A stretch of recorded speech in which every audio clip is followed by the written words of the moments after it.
चलिए शुरू करते हैं। चलो शुरू करते हैं। हम लोग बंगाल वाले पढ़ लिए थे, है ना? सॉरी, ये अथी, हाँ हिस्ट्री अथी पढ़ लिए थे। आज उसके बाद जो छोटे छोटे वंश है उसको हम देख लेते हैं, है ना? हाँ देखो, बिहार के भी छोटे छोटे वंश है, भारत के छोटे छोटे वंश थे आसपास में, कुछ बंगाल में थे, कुछ है ना बिहार में थे, कुछ पंजाब में थे, कुछ कन्नौज यूपी में था, है ना? तो उस सब के बारे में देख लेते हैं। हाँ तो आज देखते हैं मैत्रक वंश। मैत्रक वंश बल्लावी में था, है ना? लिखो मैत्रक वंश। बल्लावी कहाँ पड़ता है? गुजरात में, है ना? तो इसका स्थान पहले देख लेते हैं। ये कहाँ है? बल्लावी। बल्लावी कहाँ है भाई? गुजरात, है ना?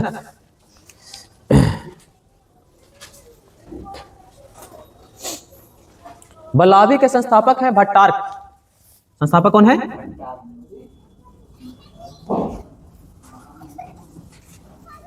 भट्टारक के बाद कौन हुआ? ध्रुवसेन प्रथम। ध्रुवसेन प्रथम के बाद हुआ ध्रुवसेन द्वितीय। हाँ, ध्रुवसेन द्वितीय। अब ये ध्रुवसेन द्वितीय क्यों प्रकाश में आता है? क्योंकि हर्षवर्धन की बेटी से इसका विवाह हुआ था, तो ये हर्ष का दामाद था।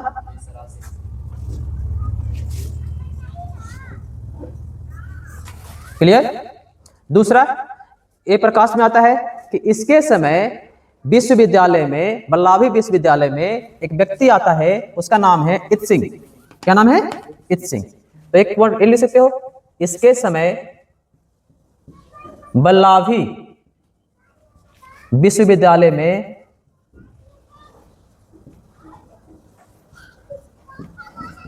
इत सिंह आता है।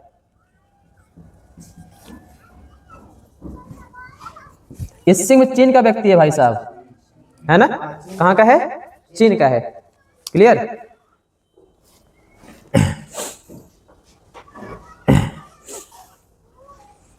अब तुम लोग ध्यान देना कि पहला व्यक्ति कौन है जो चीन से आने वाला है, दूसरा व्यक्ति कौन है जो चीन से आने वाला है, तीसरा व्यक्ति कौन है जो चीन से आने वाला है, और चौथा व्यक्ति कौन है जो चीन से आने वाला है। तो तुम लोग हम करंट पढ़ा रहे हैं। पहला व्यक्ति बताए थे कि फाहियान आया था, है ना? फाहियान आया था जो लगभग 375 ईस्वी में आया था। दूसरा व्यक्ति आता है सुंग यून। कौन है? सुंग यून, है ना? तीसरा व्यक्ति है हुएन सांग। तीसरा है, ध्यान रखना, हुएन सांग तीसरा है। और चौथा व्यक्ति है इत सिंह। चौथा व्यक्ति कौन है? इत सिंह, है ना? ये चार व्यक्ति करंट में आए हैं। इसके बाद और भी आया है, ऐसा नहीं है। इसके बाद हीली है, चाओजू जुआ है ना? ही ली है ना? इसके बाद है चाऊ जू जुआ, इसे पढ़ाएंगे। चाऊ जू जुआ ये सभी आगे पढ़ाएंगे। तो चाऊ जू जुआ भी आया था, है ना? जो चोल वंश में आया था। चोल का इतिहास लिखने वाला है चाऊ जू जुआ, दक्षिण में आता है। क्लियर हो गए? तो ये चार जरूर याद रखना। ये चार जो है एकदम करंट एग्जाम में हमेशा पूछते रहते हैं, है ना? ऐसे नंबरिंग से दे देगा कि तीन ही यात्री का क्रम बताएं। क्लियर? तो ध्यान रखना। तीसरा वाला क्लियर है? तीन चार तो क्लियर है, हुएन सांग और फाहियान, सॉरी हुएन सांग और इत सिंह। स्टार्टिंग में फाहियान को रख देंगे, बीच में एक सुंग यून है, याद हो गया होगा? स्टार्टिंग में फाहियान, उसके बाद सुंग यून, ये दोनों तो याद रहेगा तुम लोग को। क्लियर हो गया दोनों? हैं? ये चार हमेशा याद रखना है। अंतिम व्यक्ति जो है आने वाला है, जो चीन से आने वाला, उसका नाम है चाओजू जुआ। ये पढ़ा चुके तुम लोग को। ये चोल इतिहास लिखा है, चोल वंश का इतिहास। चोल वंश पढ़ाएंगे आगे, इसके बाद चोली वंश में आएंगे, है ना? दक्षिण के वंश में आएंगे, तो दक्षिण के वंश से बहुत सारे पढ़ाएंगे। चालुक्य पढ़ेंगे, चोल पढ़ेंगे, पांड्य पढ़ेंगे, पल्लव पढ़ेंगे, बस भाई वहां सब सारे वंश पढ़ेंगे हम लोग। क्लियर हो गया? तो ये सारे वंश जो है, ये सारा आप लोग को ध्यान देना है, पूरा का पूरा। क्लियर हो गया यहाँ तक?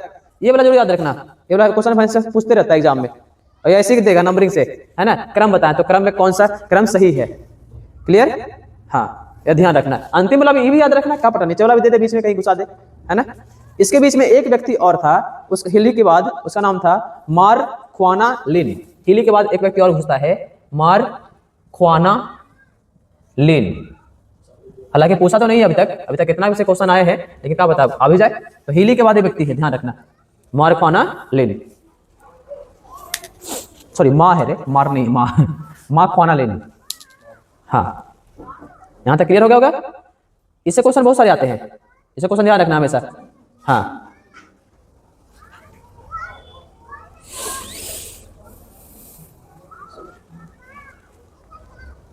है ना।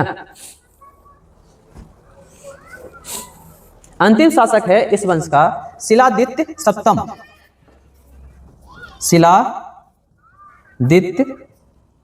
सप्तम अंतिम शासक है।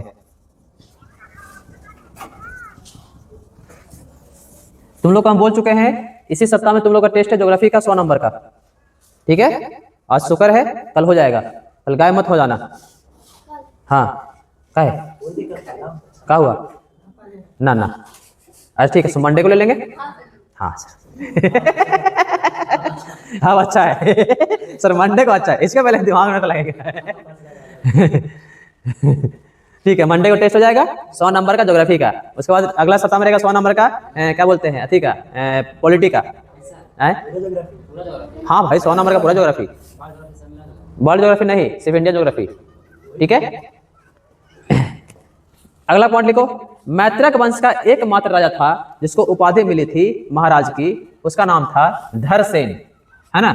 एक क्वेश्चन लिख सकते हो कि मैत्रक वंश का राजा जिसको उपाधि मिली, कौन सा उपाधि मिला, महाराजा का, महाराजा धीराज, वो व्यक्ति कौन था, धरसेन था। हाँ क्लियर हो गए। हाँ, आप पूछोगे सर मैत्रक वंश का अंत किसने किया, तो मैत्रक वंश भी लगभग तुम्हारा जो आ रहा है बल्लाभी गुजरात में है, और बल्लाभी गुजरात तुम्हारा पश्चिम में पड़ता है ना। तो यहाँ से आने वाले अरबी यात्रियों ने, है ना, मैत्रक वंश का नाश का कारण बन गया। बात समझे, हालांकि लड़े भिड़े, बात समझे।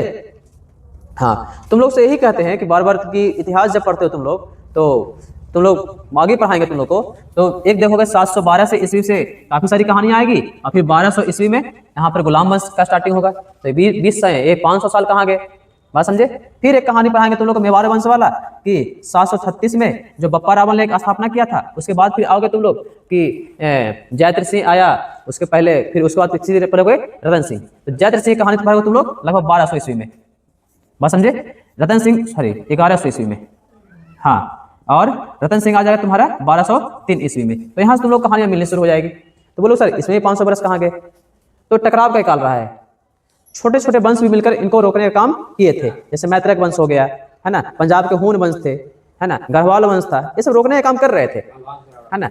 लेकिन उनकी सेना भी ऐसी थी और बार बार आक्रमण भी कर रहे थे, तो ये मुश्किल से टिक नहीं पा रहे थे, दिक्कत यही हो पा रहा था, बस भाई। तो 500 साल का इतिहास जो है आप लोग को कहीं किताबों में ज्यादा देखने को नहीं मिलेगी।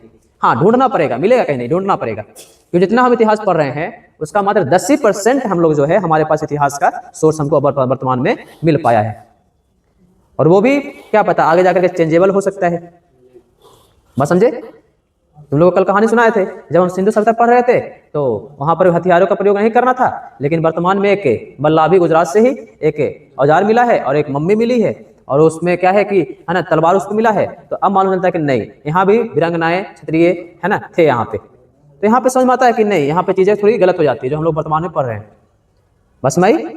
हाँ, आगे बढ़ते हैं। तो अगला वंश का नाम है तुम्हारा, जो वंश पढ़ेंगे वो है मालवा का यशोवर्मन वंश, मालवा का यशोवर्मन वंश।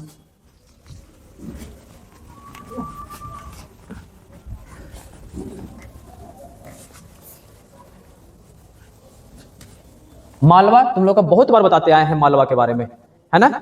मगध मालवा, मालवा, ये दो ऐसे जगह हैं जो एमपी के इलाका में पड़ता है।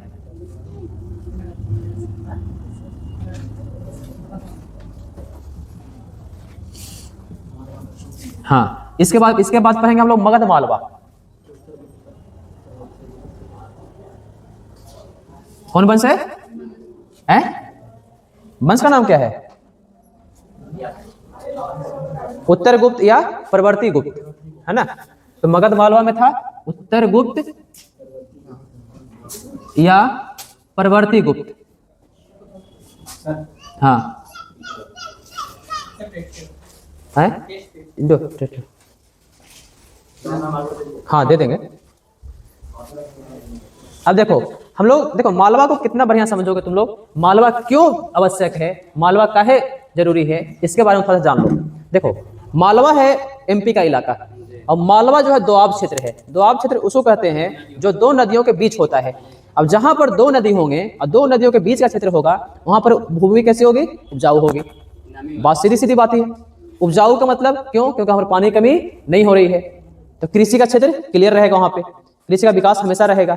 अब बातें क्या हो जाती है, जब कृषि का विकास हमारा वहां पे हो रहा है तो वहां पर ट्रेड आसानी से होंगे। ट्रेड मतलब आने जाने में सुविधाएं, है ना, व्यापार की सुविधाएं। और पहले जो एंशिएंट हिस्ट्री का जितना व्यापारिक स्तंभ रहा है वो रहा है कृषि।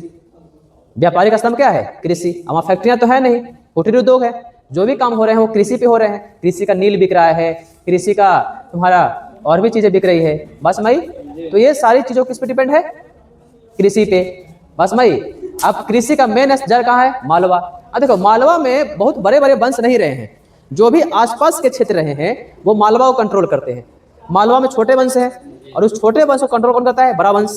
बात समझे क्यों, ये कोई कृषि क्षेत्र है और उसको छोड़ना के मतलब कि पूरा का पूरा व्यापारिक स्तंभ को छोड़ना। उत्तर भारत का मेन कृषि क्षेत्र कहाँ है, मालवा।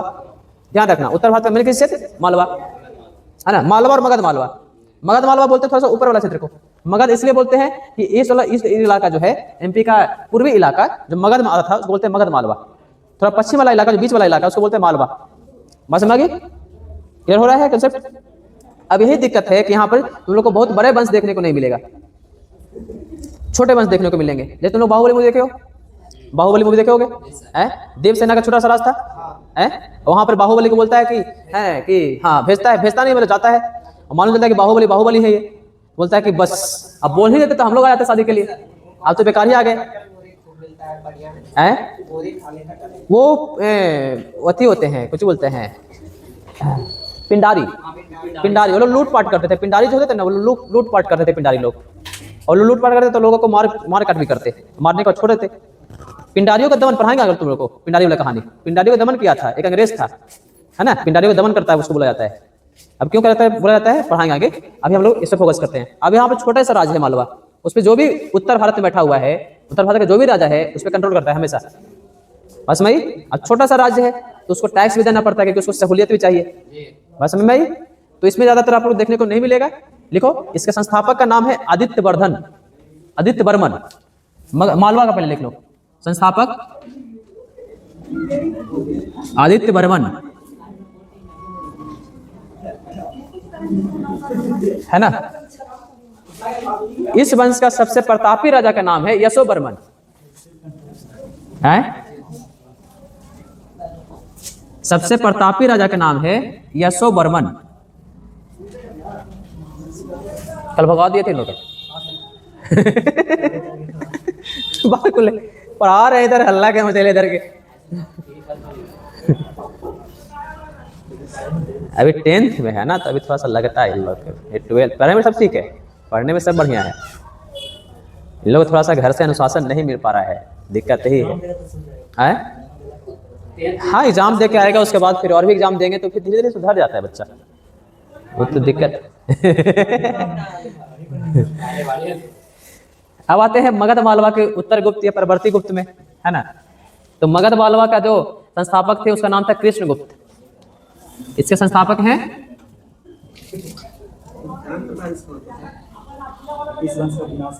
कृष्ण गुप्त। देखो छोटे वंश है, दंत वंश में। इस वंश का विनाश किसने किया है, ये भी लिख लो, विनाश किया है दंत वंश। ये भी छोटा सा वंश है। बता तो रहे हैं कि मालवा एक ऐसा क्षेत्र है जहां पे जिसका कंट्रोल होगा वो राज्य धनी होगा। जैसे अभी कर रहा है ना रे, अमेरिका कर रहा है ना, वर्तमान में किसकी लड़ाई है, वर्तमान में ऊर्जा की लड़ाई है। वर्तमान में किसकी लड़ाई है, वर्तमान में ऊर्जा की लड़ाई है, किसी चीज की लड़ाई नहीं है। वर्तमान में इतना जो देश विदेश में वर्ल्ड में उथल पुथल मच रहा है, उसका मतलब सिर्फ एक ही है, वो है पावर, है ना। जिसके पास ईंधन अधिक होगा वो देश, है ना, पावरफुल होगा। आज छुट्टी का दे लेते धीरे सर, तो घूम रही है इन्हें, तो ऑफिस में बैठेगा, बोलो आराम से बैठेगा। कभी ऊपर देख रहे थे, तुम्हारी बहन को बोल रहे हैं।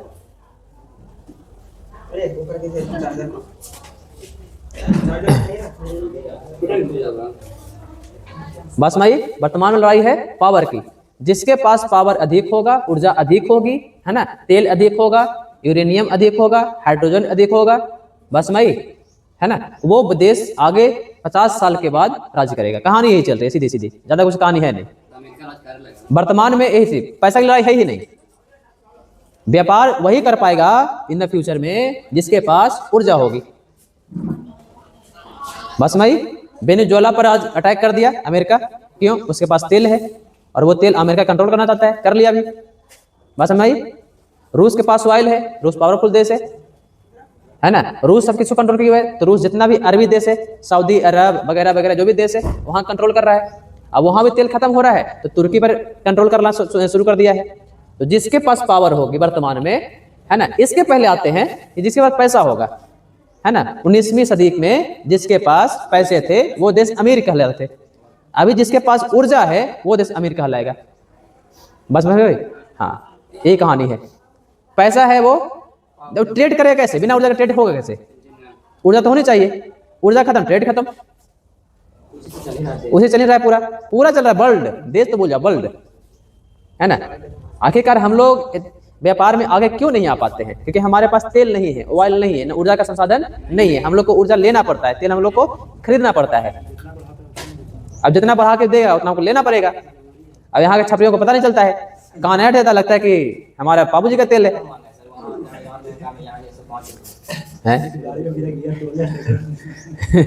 इस कहानी है जाती है, उसको क्या पता है कहाँ से तेल आ रहा है? उसको लग रहा है कि 105 रुपये कैसे हो गया। उसको लगता है कि यूक्रेन और रूस में लड़ाई होगा तो हमारा क्या घाटा होगा। अब इसे समझने के लिए नॉलेज तो चाहिए कि लड़ाई कहीं भी हो घाटा हमारा भी होगा। लेकिन उसे कौन समझाए? उसको बताओ कि घाटा हमारा भी है तो बोला नहीं हमारा नहीं है, हम यहाँ पर कमाई खाएंगे, हमारा का घाटा। बस भाई, तो कहानी यही है। हाँ, इसके महान शासक हैं देवगुप्त और आदित्य सेन। महान शासक है इसके देवगुप्त और आदित्य सेन। क्या कुछ जमा किया? दुगो आदित्य सेन।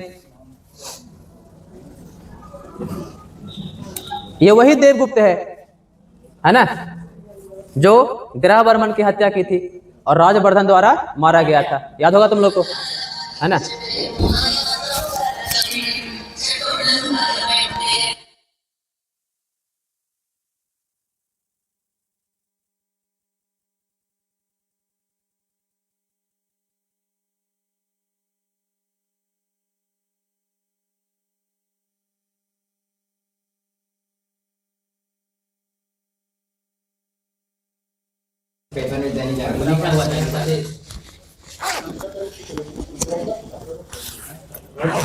चलो ठीक है, ठीक है।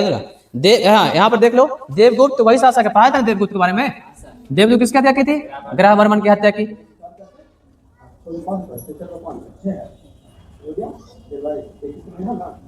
है ना। और किसके द्वारा मारा गया? तो राजवर्धन के द्वारा मारा गया। हाँ, ये दो कहानी चली इसकी, है ना। इसके बाद इसमें जो एक व्यक्ति है उसका नाम है आदित्य सेन। आदित्य सेन, इस व्यक्ति का नाम क्यों आ जाता है? देवगुप्त के बाद के व्यक्ति है, और देवगुप्त के बाद जब देखो ग्रहवर्मन जो था वो गया का निवासी था, बाद में फिर बंगाल में जाके बस गया था। और देवगुप्त जो था ग्रहवर्मन की हत्या करता है, तो इसका मेन जो जगह है गया वाला को इसे खत्म कर देता है, वहां पर अपना शासन कर लेता है। उसके बाद गया में एक मंदिर तो लोग सुना होगा, विष्णुपद मंदिर, जो आदित्य सेन के द्वारा बनवाया गया था। हाँ, पिंडदान होता है जी वाला, काला काला मंदिर होगा, देखे होगा तुम लोग, है ना। तो गया में जो मंदिर है विष्णुपद मंदिर, वो आदित्य सेन के द्वारा बनवाया गया था, है ना। और आदित्य सेन ने 3 अश्वमेध यज्ञ भी करवाए। और इसके बाद यहाँ पर आया था बाऊ हुन ली, एक व्यक्ति है उसका नाम है बाऊ हुन ली, जो इसके शासनकाल में 2 बार भारत आया। तो चीनी यात्री नहीं है बाऊ हुन ली, नाम तो लग रहा है चीनी जैसा, चीन से आया था। जो चीनी राजदूत है, बात समझे, कौन है? चीनी राजदूत, ध्यान रखना। तो तो राजदूत को हम यात्रियों में नहीं रखेंगे, राजदूत किसी के कहने पर आता है, यात्री किसी कहने से नहीं आते। मान लीजिए कि हम तुमको दूसरे क्लास में भेजे तो तुम हमारे राजदूत हो गए, है ना, संदेश पहुंचा रहे हैं, बोले कि जाओ संदेश लेकर जाओ उस क्लास में, बात समझे? हाँ, तो वो हुआ राजदूत जो पैगाम लेकर आया। बस मैं तो आदित्य सेन के बारे में लिखो, इसने गया में विष्णु पद मंदिर बनवाया, गया में विष्णु मंदिर बनवाया। दूसरा, इसने 3 अश्वमेध यज्ञ करवाए। अश्वमेध यज्ञ के बारे में तुम लोग बता चुके हैं, घोड़ा वाला यज्ञ, है ना। देखो अब 3 अश्वमेध यज्ञ इसी से समझ सकते हो कि आदित्य सेन कितना बड़ा राजा बनने की कोशिश कर रहा है, कोशिश कर रहा है। 3 अश्वमेध यज्ञ, राम ने तो एक ही करवाए थे, यहाँ पर 3 हो रहे हैं। हाँ, तो समझ में आ रहा है घोड़ा वाला। 4 क्षेत्र में घोड़े छोड़ जाते थे, जहां जहां वो घोड़ा ज्यादा था वो क्षेत्र इसका हो जाता था। घोड़ा को पकड़ने का मतलब हाँ रंगदारी ही है। अगर घोड़ा को पकड़ना है तो हमसे युद्ध करो या तो टैक्स दो। बस मैं ऐसे 3 करवा रखे हैं। तो इसे समझ सकते हो कि मगध मालवा भी छोटा मोटा राज्य में नहीं आ रहा है भाई। अब इससे भी तुम ये समझ सकते हो कि मगध मालवा जो है उत्तर गुप्त ये छोटा मोटा राज्य में नहीं है। इसका राज्य भले ही ये मिल करके काम चला रहा था बंगाल के गौर वंश से, है ना, लेकिन बाद में ये बड़ा राज्य की तरफ बढ़ रहा है। बस मैं लिखो, इसके शासनकाल में चीनी राजदूत बान हुएन तसे, इसके शासनकाल में एक चीनी राजदूत है, उसका नाम है बान हुएन तसे, भारत आया, भारत आया। चीनी राजदूत है भाई, चीनी राजदूत बान हुएन तसे, चीन वाला राजदूत है, चीन का।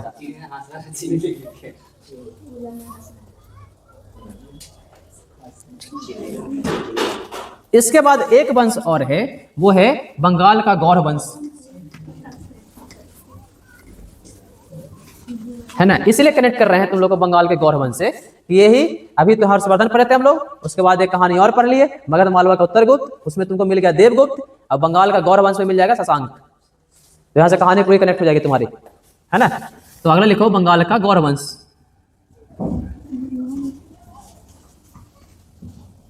बंगाल का गौर वंश, संस्थापक कौन है इसका? हैं? शशांक ही है? हाँ, शशांक ही है ना। संस्थापक कौन है? शशांक। शशांक के बारे में देखा जाए, ये भी छोटा बड़ा राजा नहीं है, ये आसपास के राजाओं को मिलाने वाला डिप्लोमेटिक राजा ही है। शशांक शैव धर्म का पोषक था, शैव धर्म मानने वाला था। हाँ,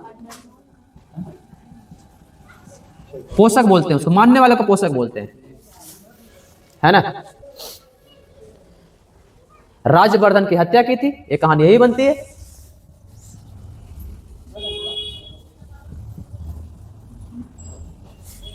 अगला कहानी है बोधि वृक्ष को कटवाकर गंगा फेंकवा दिया था।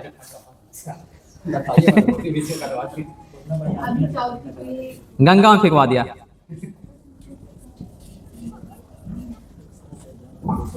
गंगा में फेंक दिया। इसकी मृत्यु हर्षवर्धन के द्वारा हुई थी।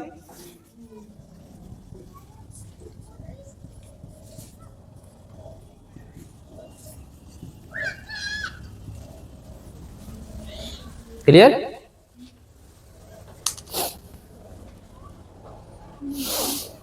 इसके बाद एक वंश और कनेक्ट करते हैं तुम लोग को, कन्नौज के मौखरी वंश। कन्नौज के मौखरी वंश, ये 4 वंश में कनेक्शन समझ लेना रे। इसको तो छोड़ सकते हो, ये तो बीच में आगे बेचारा है ना। यहाँ पर लिख देते कन्नौज के मौखरी वंश, तो समझ में आ जाएगा, इसका काम नहीं बेचारा का, इसलिए लिख लेना।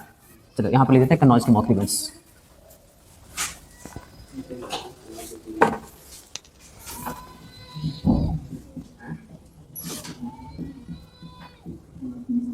मौखरी वंश, मौखरी वंश है। कन्नौज कहाँ है भाई? यूपी है ना। हाँ चलो देखो, कन्नौज के मौखरी वंश के संस्थापक हैं हरिवर्मन। कौन है? संस्थापक हैं हरिवर्मन। है ना। एक गुप्त के सामंत थे, गुप्त के सामंत, जैसे गुप्त लोग किनके सामंत थे? कुषाण वंश के सामंत थे। गुप्त वंश वाले लोग कुषाण के सामंत थे, हैं? और यहाँ पर कन्नौज वाले मौखरी वंश किनके सामंत है? गुप्त के सामंत है। बात समझे? जब गुप्त वंश अलग हुआ, जब गुप्त वंश टूटना शुरू हुआ, तो जितना क्षेत्र मौखरी वंश के पास था, मौखरियों के पास, है ना, उतना क्षेत्र पर अपना एक स्वतंत्र शासक घोषित कर दिया और पहले राजा का नाम हुआ हरिवर्मन। क्लियर? 510 ईस्वी में। कितना ईस्वी में? 510 ईस्वी।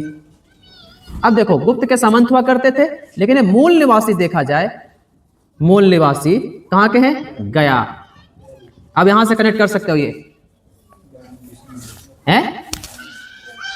अब यहां से ये कनेक्ट कर सकते हो कि जब देवगुप्त इसके अंतिम राजा ग्रहवर्मन को मारता है ना, तो यूपी में कन्नौज के साथ साथ गया पर भी अधिकार करता है। गया पर अधिकार करने के बाद आदित्य सेन नाम का व्यक्ति आता है जो गद्दी पर बैठता है, मगध मालवा वाला। जब तक पुष्पभूति वंश में हर्षवर्धन नहीं आया था, है ना, तब उसके बाद फिर क्या होता है कि यहाँ पर गया में विष्णु मंदिर के निर्माण करता है और वहीं पर 3 अश्वमेध यज्ञ करवाते हैं।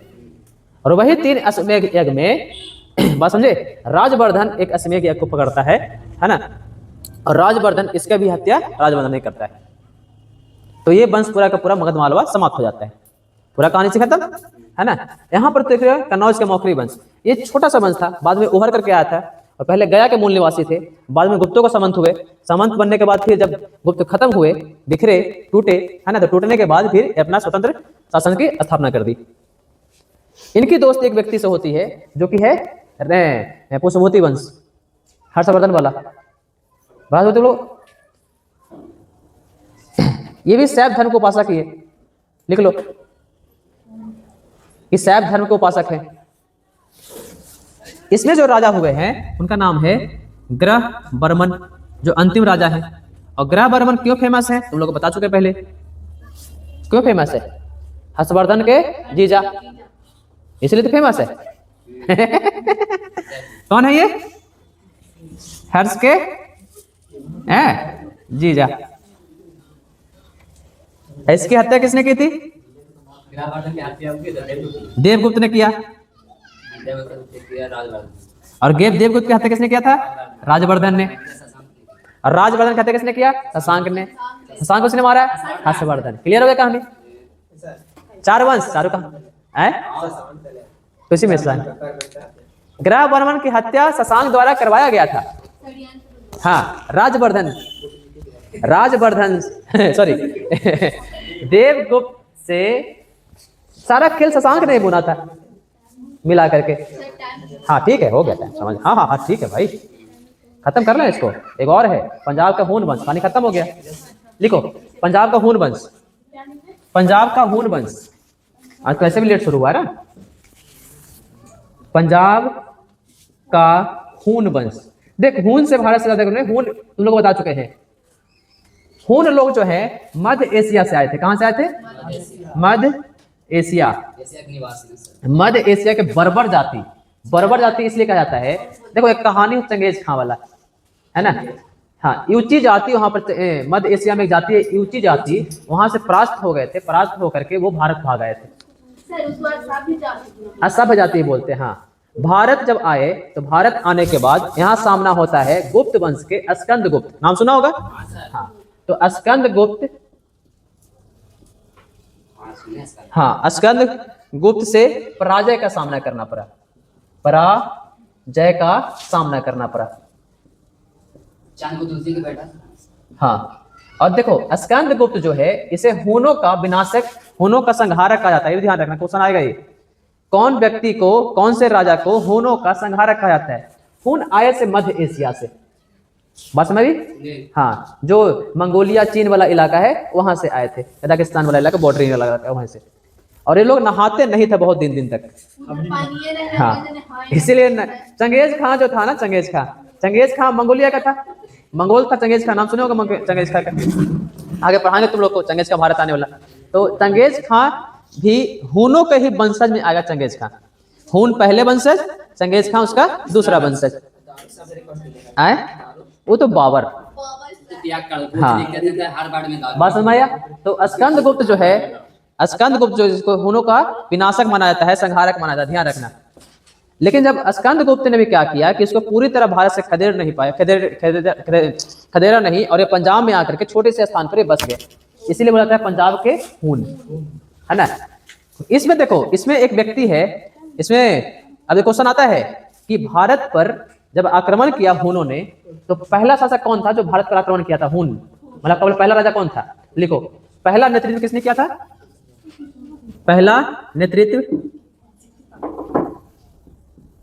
कौन? हुस्नेवाज, हुस्नेवाज, है ना। दूसरा तोरनमल, तोरनमल, और जो सफल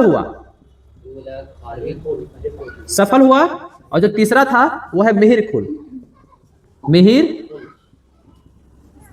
कुल। देखो, सबसे पहला आक्रमण करता है खुशनेबाज, हार के भारत चला जाता है, उसके बाद तोरनमल, ये भी हार के चला जाता है, मिहिर कुल आता है तो आक्रमण करता है, आक्रमण करने के बाद उतना फिर ज्यादा कुछ इम्पैक्ट तो डालता नहीं है, लेकिन फिर भी पंजाब में आकर के बस जाता है। और इसी के शासनकाल में चीन का यात्री आता है, उसका नाम है सुंगयुन, है ना। अब देखो, मिहिर कुल जो है, हालांकि पहले पहले जो था ये मानता था अपना धर्म, जो पंजाब वाला, सॉरी मध्य एशिया में जो धर्म था, लेकिन जब भारत आया तो ये भी शैव धर्म को मानना शुरू कर दिया। तो ध्यान रखना, मिहिर कुल भी व्यक्ति है जिसने शैव धर्म को मानता था। ये कौन धर्म को? शैव धर्म मानता था मिहिर कुल। मिहिर कुल के बारे में दूसरा पॉइंट और डाल सकते हो कि इसके शासनकाल में चीनी यात्री सुंग यून आया, चीनी यात्री सुंग यून आया। इसके बारे में एक पॉइंट और डाल सकते हो कि इसने नरसिंह गुप्त को पराजित किया। कौन गुप्त? नरसिंह गुप्त पराजित किया। तो ये 3 पॉइंट तो है तुम्हारा मिहिर कुल के बारे में है। तो ये छोटे छोटे वंश जो है तुम्हारे समाप्त हो जाते हैं यहाँ पे। बात समझ आ गई? कल से पढ़ेंगे हम लोग दक्षिण भारत के वंश में। दक्षिण भारत के इतिहास में चेर, चोल, चालुक्य, पांड, पल्लव, है ना।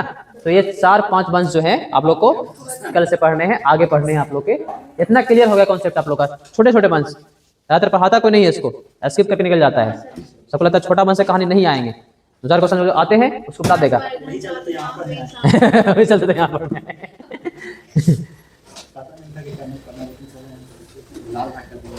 ठीक है, चलो।